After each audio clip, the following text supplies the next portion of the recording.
안녕하십니까? 오늘은 계시록 10장을 살펴보겠습니다. 계시록 10장 1절부터 11장 14절까지는 여섯째 나팔과 일곱째 나팔 사이에 막간의 형식으로 삽입되어 있는 부분입니다. 그 내용은 펴놓인 작은 두루마리를 가진 힘센 천사에 대한 것이 10장에 기록되어 있고요. 두 증인에 대한 것이 11장 1절부터 14절까지 기술되고 있습니다. 이 여섯째와 일곱째 나팔 사이의 막간은 삽입은 신학자 비슬리 머레이가 제안하듯이 여섯째와 일곱째 나팔의 이 환란의 때에 교회의 사명은 무엇인가라는 질문에 대한 답변인 것 같습니다. 그러므로 계시록 10장 1절부터 11장 14절까지는 세상에서 하나님의 백성이 당할 경험과 지상 역사의 최후의 날이 그 종국에 이를 때 그들의 복음 전파에서 어떤 역할을 하게 될 것인지를 잘 묘사해 주고 있습니다. 그 중에 오늘은 10장을 살펴보겠습니다. 10장은 두 부분으로 나뉘어집니다. 곧 펴놓인 작은 책, 즉 두루마리를 가진 힘센 천사에 관한 것이 1절부터 7절까지 기술되어 있고요. 요한에게 나라들에 대하여 예언을 하라는 천사의 당부가 8절부터 마지막 절 11절까지 기록되어 있습니다. 자, 1절부터 보시겠습니다. 내가 또 보니 힘센 다른 천사가 구름을 입고 하늘에서 내려오는데 그 머리 위에 무지개가 있고 그 얼굴은 해 같고 그 발은 불기둥 같으며 그 손에 펴놓인 작은 책을 들고라고 기술하고 있습니다. 요한은 힘센 다른 천사가 구름을 입고 하늘에서 내려오는 것을 보는 것입니다. 이 천사는 아주 장엄한 모습을 하고 있습니다. 첫째는 그는 구름을 입고 있어요. 또한 그 천사에게는 하나님의 언약의 표로서 그 머리 위에 무지개가 있습니다. 또 그 얼굴은 해 같고 라는 구절이 기록되어 있고요. 발은 불기둥 같으며 라고 기록되어 있습니다. 이 불기둥 같은 천사의 발은 약속의 땅으로 가는 광야 여행 기간에 이스라엘을 인도했던 불기둥을 연상시켜 줍니다. 마지막으로 천사의 음성은 사자가 부르짖는 것 같았습니다. 성경에서 사자의 음성에 대한 것은 주로 이제 하나님에 관계된 음성을 묘사하고 있습니다.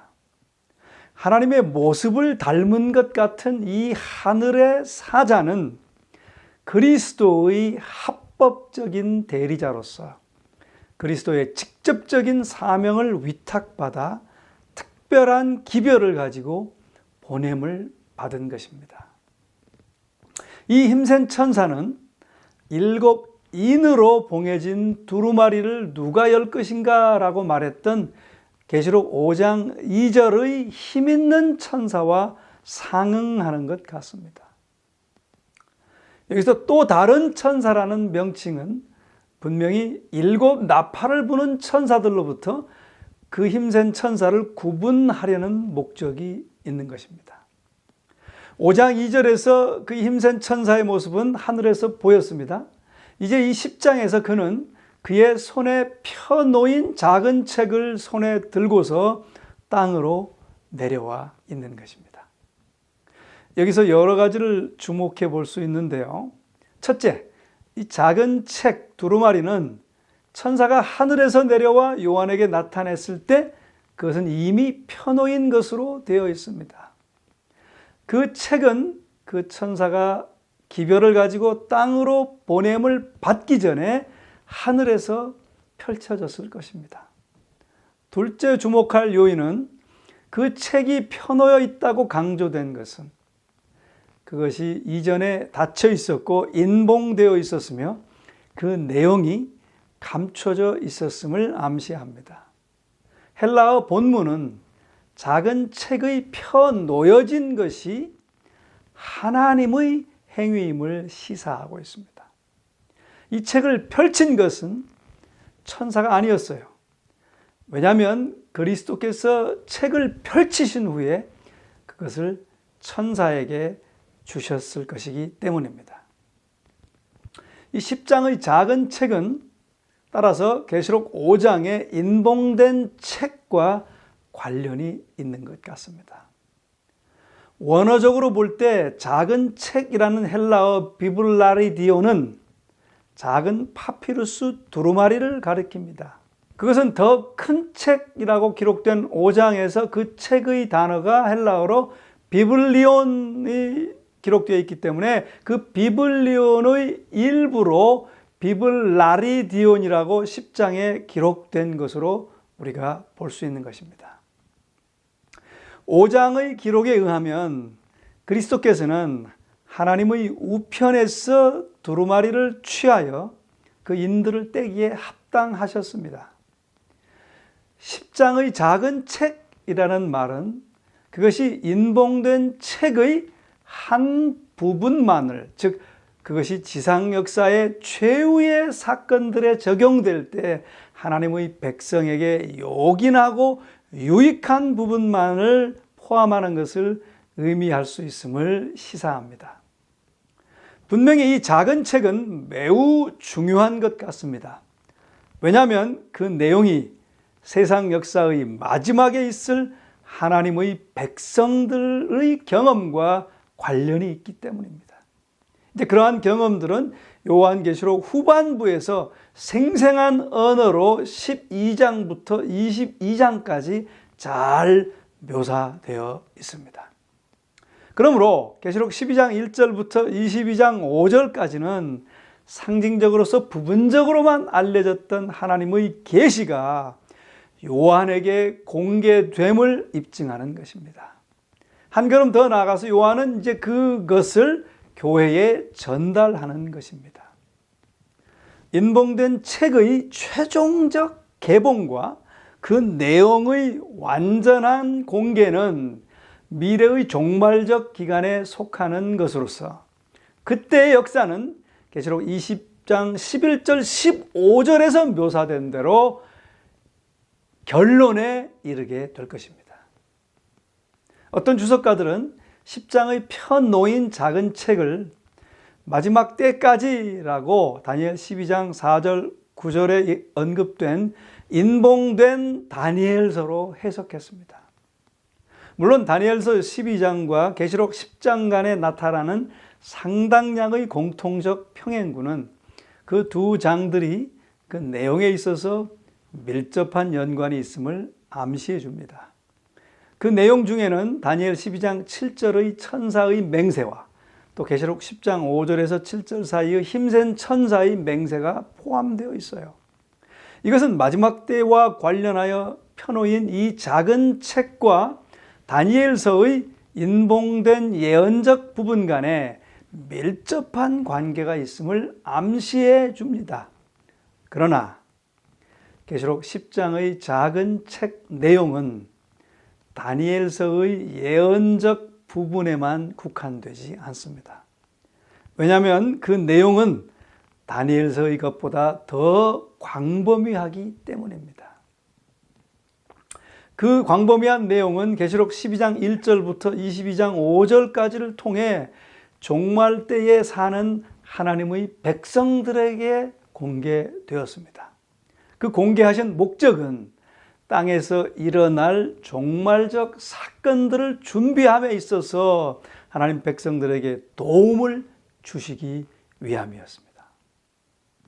자, 2절 천사가 이제 작은 책을 펴들고 그 오른발은 바다를 밟고 왼발은 땅을 밟고 사자의 부르짖는 것 같이 큰 소리로 외치니 외칠 때에 7 우레가 그 소리를 발하더라. 7 우레가 발할 때에 내가 기록하려고 하다가 곧 들으니 하늘에서 소리나서 말하기를 7 우레가 발한 것을 인봉하고 기록하지 말라 하더라. 자, 이 천사는 오른발은 바다를 밟고 왼발은 땅을 밟고 있습니다. 이렇게 함께 밟고 있는 땅과 바다는 지구 전체를 상징합니다. 그것은 이 천사에 의해 선포되려는 기별의 보편성과 세계적 규모를 시사하는 것이에요. 이제 이 천사는 사자의 부르짖는 것 같은 큰 소리로 외칩니다.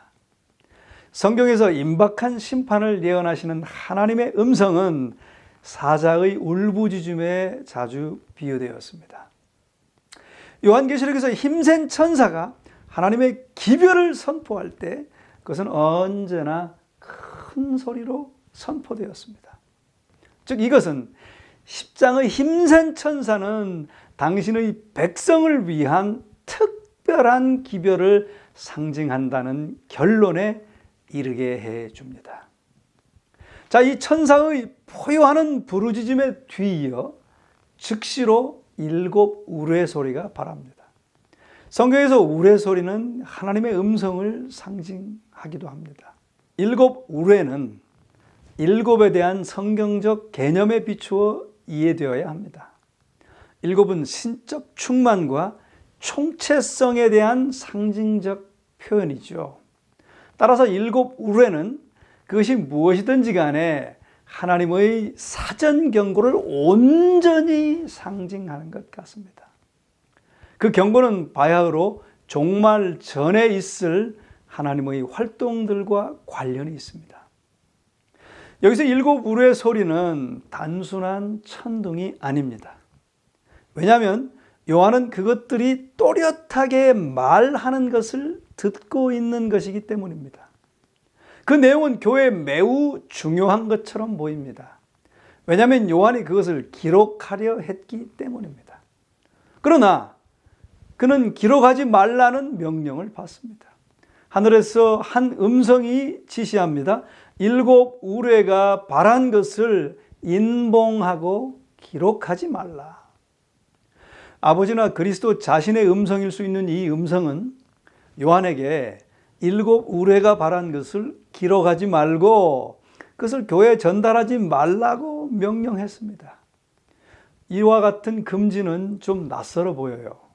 그 이유는 요한계시록의 다른 곳에서 요한은 언제나 그가 보고 듣는 것을 기록하라는 지시를 받았기 때문입니다. 또한 이 책의 예언의 말씀을 인봉하지 말라, 때가 가까우니라 라고 했기 때문이에요. 그러므로 이러한 금지는 매우 이례적이며 의미심장한 것입니다. 성경은 하나님의 백성에게 어떤 것들은 특별히 중요하고 적절하다고 가르칩니다. 그런 것들은 사전에 그들을 경고하여 미래의 사건들을 대비시킬 목적으로 계시되고 알려집니다. 그러나 어떤 것들은 비밀로 남겨지는 것이에요. 그런 것들은 하나님의 백성에게 알려지지 않습니다. 왜냐하면 그것들에 대한 지식은 하나님께만 속한 것이기 때문입니다. 신명기 29장 29절 같은 곳에 보면 오묘한 일은 우리 하나님 여호와께 속하였거니와 나타난 일은 영구히 우리와 우리 자손에게 속하였나니라는 말씀도 있지 않습니까? 그래서 하나님께서는 이 7 우레는 기록하지 말라라고 여호와께 속한 것이기 때문에 그렇게 말씀하셨던 것 같습니다.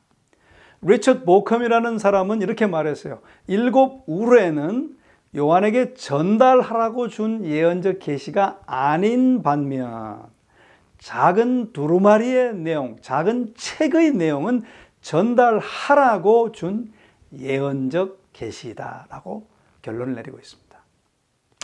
자, 이제 5절로 가겠습니다. 내가 본 바 바다와 땅을 밟고 섰는 천사가 하늘을 향하여 오른손을 들고 세세토록 살아계신 자 곧 하늘과 그 가운데 있는 물건이며 땅과 그 가운데 있는 물건이며 바다와 그 가운데 있는 물건을 창조하신 이를 가리켜 맹세하여 가로되, 다 함께 읽어볼까요? 지체하지 아니하리니 라고 말하고 있습니다. 천사는 그의 오른손을 들고 창조주 하나님으로 맹세하여 가로되 지체하지 아니하리니 라고 했습니다. 맹세하기 위해 손을 드는 이 행위를 묘사할 때 요한은 분명히 다니엘 12장을 주목하고 있는 것입니다. 그곳에 이 말씀의 시간적 개념을 이해하는 열쇠가 있습니다. 성도들에 대한 핍박이 끝나려면 얼마나 기다려야 합니까? 라는 질문에 답할 때 하늘의 사자는 다니엘서 12장 5절 7절에서 그의 손들을 하늘로 향하여 들고 영원히 살아계시는 자로 맹세하면서 반드시 한때, 두때, 반때를 지나서 성도의 권세가 다 깨어지기까지니 그렇게 되면 이 모든 일이 다 끝나리라고 기록하고 있습니다. 이때가 이르기까지 하나님의 백성은 인내하면서 기다려야 된다라고 다니엘서에 기록되고 있었어요. 또 요한계시록에는 압제받는 하나님의 백성들이 그들을 신원하여 달라고 끊임없이 탄원했어요.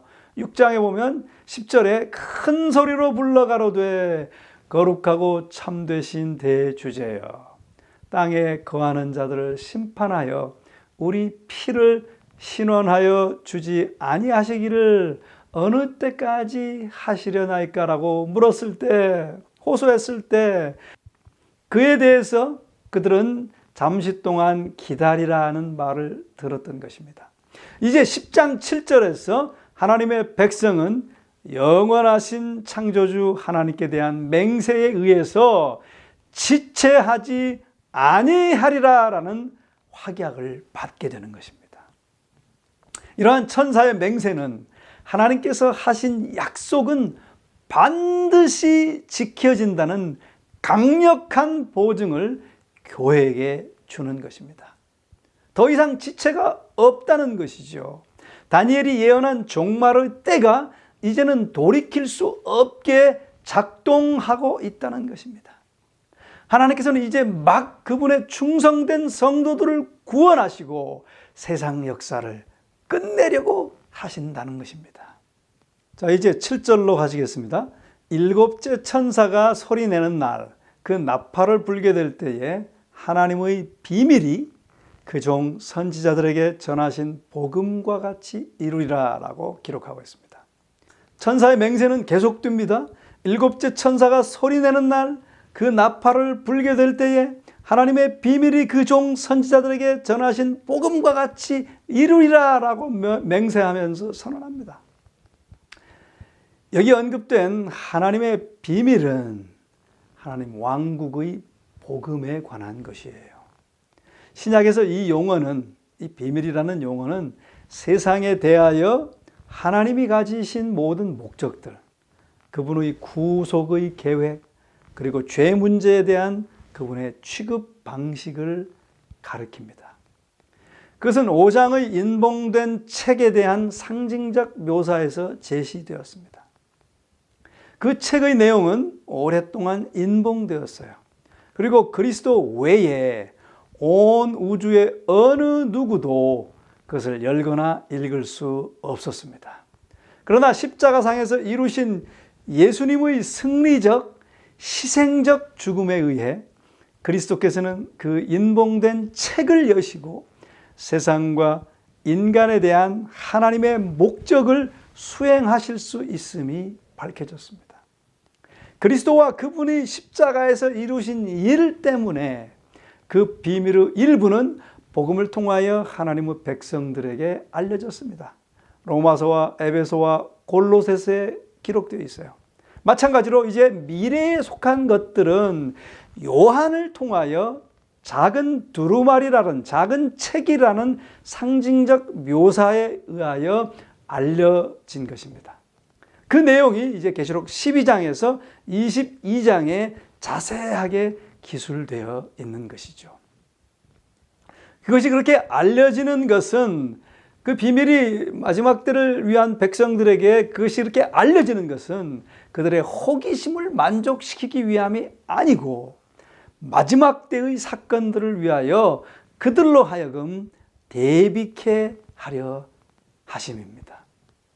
하나님의 이 비밀의 완전한 성취는 미래로 유보되었습니다. 천사가 소리내는 날 그 나팔을 불게 될 때에 하나님의 비밀이 그 종 선지자들에게 전하신 복음과 같이 이루리라 라고 기록하고 있지 않습니까? 하나님의 영원한 왕국의 완전한 설립과 관련된 모든 것들이 그 왕국의 거민들과 그것에서 제외되는 사람들을 포함하여 온 우주 앞에 공개되는 것은 바로 그때입니다. 그때에 하나님께서 왕국을 세우는 일과 관련하여 세상을 위한 모든 목적들은 선지자들을 통해 선언되었듯이 그때 그 결말에 이르게 될 것입니다. 천사의 엄숙한 선언이 있은 후 시선이 선지자 자신에게, 요한 선지자 자신에게로 돌아갑니다. 이 부분에서 다소 수동적 방관자였던 요한은 이제 묵시 속에서 능동적 역할을 하기 시작합니다. 한번 볼까요? 8절에 하늘에서 나서 내게 들리던 음성이 또 내게 말하여 가로되 네가 가서 바다와 땅을 밟고 섰는 천사의 손에 펴놓인 책을 가지라 하기로 내가 천사에게 나아가 작은 책을 달라 한즉 천사가 가로되 갖다 먹어버리라. 내 배에는 쓰나 내 입에는 꿀같이 달리라 하거늘 내가 천사의 손에서 작은 책을 갖다가 먹어버리니 내 입에는 꿀같이 다나 먹은 후에 내 배에서는 쓰게 되더라. 저가 내게 말하기를 네가 많은 백성과 나라와 방언과 임금에게 다시 예언하여야 하리라 하더라. 일찍이 요한은 7 우르의 기별을 인봉하라고 명했던 하늘로부터 온 그 동일한 음성이 이제 천사의 손에서 그 작은 책을 취하라고 지시하는 걸 듣습니다. 요한이 그 책을 취했을 때 천사는 그에게 그 책을 먹으라고 지시합니다. 하나님께서 요한에게 전하라고 위탁하신 기별은 그가 전하기 전에 그것을 먹고 완전히 소화해야 하는 것을 의미합니다. 그렇게 할 때에만 그는 확신에 차서 기별을 선포할 수 있는 것이죠. 천사가 말한 것처럼 그 책이 요한의 입에서 꿀같이 달았으나 그의 배에는 썼습니다. 하나님께서 주신 말씀이 달다고 하는 것은 성경에서 반복되는 개념입니다. 시편 기자에게 하나님의 말씀은 꿀과 송이꿀보다 더 달았습니다. 하나님의 말씀은 그것을 받아들일 때 마음에 달고 기쁨과 즐거움을 줍니다. 말씀의 복음은 언제나 하나님의 사랑하심과 돌보심과 또 통제하심에 대한 좋은 소식들입니다. 그러나 그것은 하나님의 사자에게는, 말씀을 증거하는 사자에게는, 또 그것을 듣는 이들에게는 종종 쓰라린 경험을 줄 수도 있습니다. 하나님의 사자는 기별을 선포할 때 어떤 식으로든지 실망을 경험하게 된다는 것입니다. 요한은 끓는 기름가마에 던져지는 쓴 경험, 또 반모섬에 유배되는 쓰라린 경험들을 이미 하고 있었습니다. 그는 반모섬에 유배되었기 때문에 그의 봉사가 다 끝났다고 생각했어요. 그런데 요한은 많은 백성과 나라와 방언과 임금에게 다시 예언하여야 하리라는 명령을 받게 되는 것입니다. 즉 책의 내용은 예언적 계시로서 요한에게 주어졌고 그는 그것을 하나님의 백성에게 전달해야 한다는 것입니다. 그래서 그걸 기록해서 전달하는 것이 바로 12장부터 22장까지 기술되어 있는 것들입니다. 요한의 입에는 달았으나 배에는 썼던 경험에서 1844년의 밀러 운동이 경험한 소위 대실망의 쓴 경험이 성취됩니다. 다니엘서의 해석으로 시작된 재림운동은 꿀처럼 달콤했지만 그 결과는 대실망으로 인하여 매우 쓴 경험이 되었습니다. 침례교회의 한 설교가이며 부흥사였던 윌리엄 밀러는 각기 다른 개신교 교파들에서 모여든 큰 무리들에게 잘못된 예언의 해석을 내려주었습니다. 즉 2300주야를 해석한, 즉 다니엘서 8장에 나오는 2300주야를 해석한 그는 예수 재림이 1844년 가을에 있을 것이라고 가르쳤어요.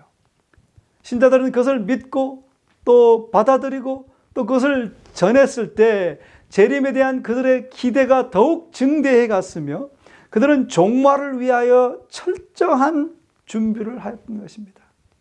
여기 이 모습을 보면 다니엘서의 예언 도표를 놓고 설교하는 윌리엄 밀러의 모습입니다. 그렇게 함으로 인해서 많은 사람들이 재림운동에 참여하게 되었고 재림운동 야영 집회에 참석한 수많은 사람들이 이렇게 그 기별을 믿고 또 받아들이고 따르게 되었어요. 그런데 그런 밀러주의자들, 소위 재림운동가들을 조롱하는 신문사파도 이런 식으로 신문에 실리곤 했습니다. 그러나 결국은 예수님은 재림하지 않으셨습니다. 그때의 그 쓰라린 경험을 함께했던 하이람 에드슨은 이렇게 기술을 하고 있습니다. 1844년 10월 22일 새날이 밝아오자 뉴욕주 로우햄튼에 사는 밀러주의자들은 밀러의 자택 밖에 있는 승천의 바위라고 일컬어진 단풍나무 숲으로 모여들었다. 우리는 밤 12시가 될 때까지 주님을 기다렸다. 그러나 실망만이 확실해졌다. 이전에 한 번도 경험치 못했던 서러움이 전신에 몰려왔다. 이 지구상의 친구들을 모두 잃는다 해도 이렇게 서러울 수는 없었다. 우리는 동이 틀 때까지 울고 또 울었다. 나는 속으로 이렇게 말했다. 재림운동의 경험은 나의 기독교인 경험 중에서 가장 풍요하고 빛나는 것이었다. 만약 이것이 이제 실패로 끝나는 것이라면 그와 그의 나의 기독교적 경험이 무슨 가치가 있는 것인가? 성경의 실패가 증명된 것인가? 하나님은 결국 존재하시지 않는 것인가? 하늘도 금도성도 낙원도 존재하지 않는 것인가? 성경의 이야기는 하나의 우화일 뿐인가?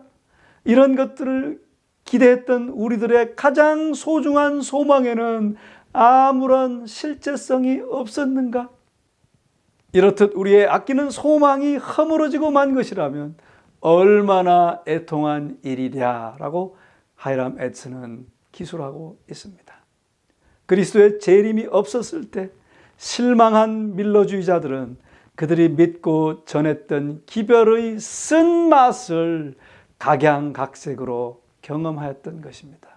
요한이 이 책을 먹은 경험, 즉 입에는 달았지만 배에서 쓴 것에서 그들은 그것의 상징성, 곧 그들 자신의 경험에 대한 예언을 거기서 발견한 것입니다.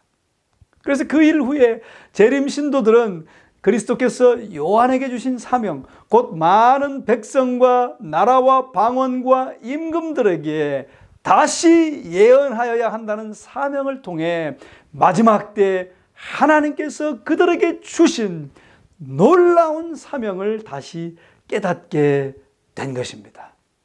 대실망을 통하여 하이람 에드슨이 성서의 진리를 새롭게 발견하는 등 성경 예언 해석의 올바른 기틀을 마련하였습니다. 그리고 그들은 이제 다시 예언하게 되었습니다. 곧 재림과 심판의 기별을 땅에 거하는 자들, 곧 모든 나라와 족속과 방언과 백성에게 선포하게 된 것이었습니다. 종말이 오기 전에 영원한 복음 기별이 최종적으로 예언되고 그렇게 선포될 것을 계시록 14장 6절에서 12절의 세 천사의 기별로 예언되어 있습니다. 이 예언은 많은 백성과 나라와 방언과 임금들에 관한 것입니다. 즉 그 규모에 있어서 세계적인 선포라고 하는 것입니다. 계시록 14장 6절은 이러한 이해를 지지합니다. 그곳에서 요한은 묵시 중에 상징적 천사들이 공중을 날아가면서 땅에 거하는 자들 곧 여러 나라와 족속과 방언과 백성에게 전파하는 것을 보았습니다. 나라들에 관하여 예언한다는 개념은 마지막 때와 관련하여 감람산에서 행하신 예수님의 말씀을 연상시킵니다. 이 천국 복음이 모든 민족에게 증거되기 위하여 온 세상에 전파되리니 그제야 끝이 오리라. 그렇게 예수님 말씀하셨습니다. 이와 같이 복음이 마지막으로 선포되면 그것은 분명히 만물의 종말과 이 세상 역사의 종국을 초래할 것입니다. 여러분, 이 기별을 깨우치고 알고 증거하는 자들은 바로 이 예언의 놀라운 말씀들을 성취하고 있는 것입니다. 그 예언의 기별들을 선포하고 성취하도록 여러분과 저를 하나님께서 부르셨습니다. 우리는 이 위대한 역사의 종국을 끝마칠 기별을 다 가지고 있고 알고 있습니다. 그래서 그저 알고 있을 뿐만이 아니고 우리가 실제로 그런 진리의 사람들이 되어서 증거해야만 되겠습니다. 세상 방방곳곳에 공중에 날아서 말씀을 전파하는 천사들처럼 우리가 이 기별을 힘있게 전파해야 될 것입니다. 그래야 세상 끝이 올 것이에요. 여러분, 또 제 자신이 다시 한번 이 일을 위하여 결심하고 또 헌신하게 되시기를 주의 이름으로 간절히 축원합니다. 잠시 기도하겠습니다. 사랑의 아버지 하나님, 이 놀라운 예언의 말씀을 통하여 다시 한번 우리의 사명을 일깨워 주시오니 감사합니다. 아버지, 우리가 비록 가끔 쓴 경험들을 할지라도 이 예언의 말씀이 우리에게 주신 교훈을 생각하면서 낙심하지 말고 일어나서 분연히 일어나서 아버지의 놀라운 기별을, 이 예언의 말씀들을 세상 끝까지 전파할 수 있도록 축복하여 주시옵소서. 예수님의 이름으로 간절히 기도합니다. 아멘.